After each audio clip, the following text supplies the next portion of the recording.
Hi, I'm Catherine Llewellyn, the host of the podcast. You can find out all about Truth and Transcendence on truthandtranscendence.com. And you can find out all about me on beingspace.world, where you will find my online coaching offering, as well as my UK-based workshops. The Freedom of Spirit workshop for liberation and empowerment, the Pellower Radical Shift in Consciousness workshop for spiritual expansion, and transformational coaching for exploring the mind-body-spirit connection on the expansive path. You can also support the podcast by actually making a donation. I hope you enjoy the show. Welcome to Truth and Transcendence. You can find all our episodes on truthandtranscendence.com. Today, I'd like to talk about self-worth conflation. You may have heard people talk about conflation in relationship to discussions about opinions, where what conflation means is that somebody says, well, if that's true, and that's true, then that means this. So people talk about this at the moment. People are talking about complex issues around politics and war and economics and all sorts of other things, where there are all sorts of distinctions that need to be drawn, but equally there are conclusions to be drawn, and there are questions around where two things happen together, but are they causative of each other or are they not, etc., etc. So it's largely about critical thinking, and it's also about generalization and abstract ideas. So abstract ideas are useful in the sense of playing with ideas without getting bogged down in lived experience. Playing around with causative factors is useful because it helps us try and understand root causes and how one thing leads to another. And conflation does have a part to play. It does have a place, because sometimes we just don't have the time or the energy or the luxury of really using critical thinking. I was talking to someone the other day who is a critical thinker and very, very good at it. And sometimes this person's friends will say to them, just stop analyzing and thinking critically about this situation. We just want to make a decision. Where do you want to go for dinner? I think, do you think that we should start this project or not? Just hold off on the critical thinking for now so we can make a decision and actually take an action. So that's fair enough. But I started off by saying this is about self-worth conflation. So when it comes to our relationship with ourselves, conflation can become quite dangerous. And where that kicks in is where we say to ourselves, oh dear, I just drove my car into someone's garage through the side wall instead of through the doors, which is something I did before I'd taken my driving test. And I was really shocked and upset by it. And I said, that was the wrong thing to do, that, I was driving someone else's car. I wasn't covered on the insurance. It was all completely outside of regulations. This was a long time ago, so everyone turned a blind eye to it. But basically, I had to then buy the wreck of the car from a friend, which ended up, long story short, I ended up with 3 cars, all of which were write-offs, which had to be towed away. So this was a bad thing, okay? So I could have just said, okay, I'm a totally worthy human being who did a stupid thing. Or if I'm going to conflate that with self-worth conflation, I'm going to say, I am completely useless. I'm a failure. I'm untrustworthy. I'm a bad friend. I'm not worthy. Now, this is something I think that most of us do this to some extent. We make a mistake. We break something. A relationship ends. We let somebody down. We let ourselves down.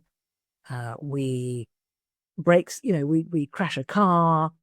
We get lost. We lose our keys, whatever it might be.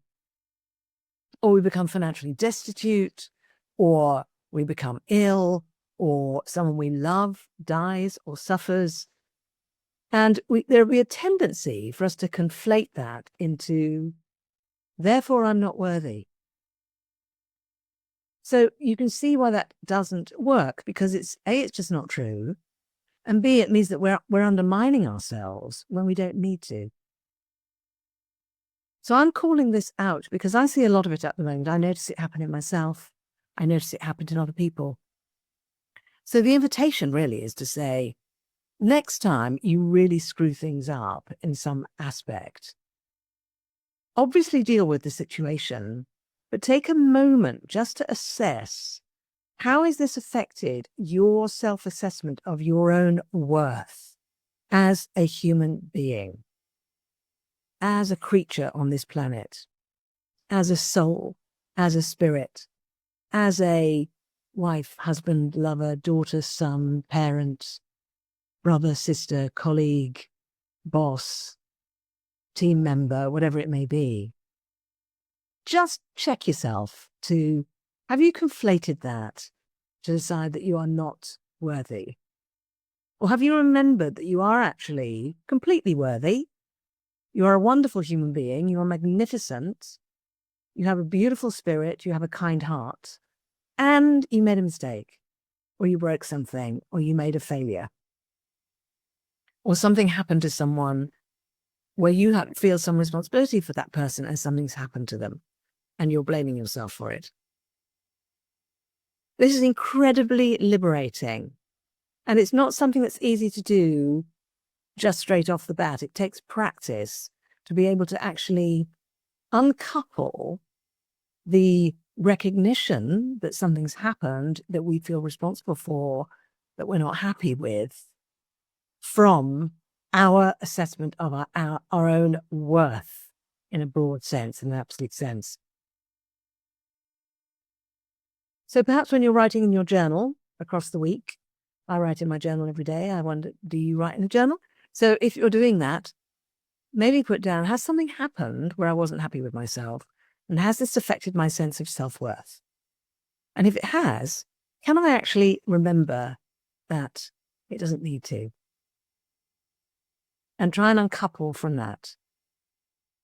And if you do that repeatedly, over and over and over again, you will get better at doing something that a friend of mine told me to do. This is how I'm describing it. Get it, get over it, get on with it. Where you recognize that you've trodden on someone's foot, whatever it is you've done, you apologize, you move on, you catch yourself beating yourself up, you let it go, you might take some actions to make sure it doesn't happen again, and you move on.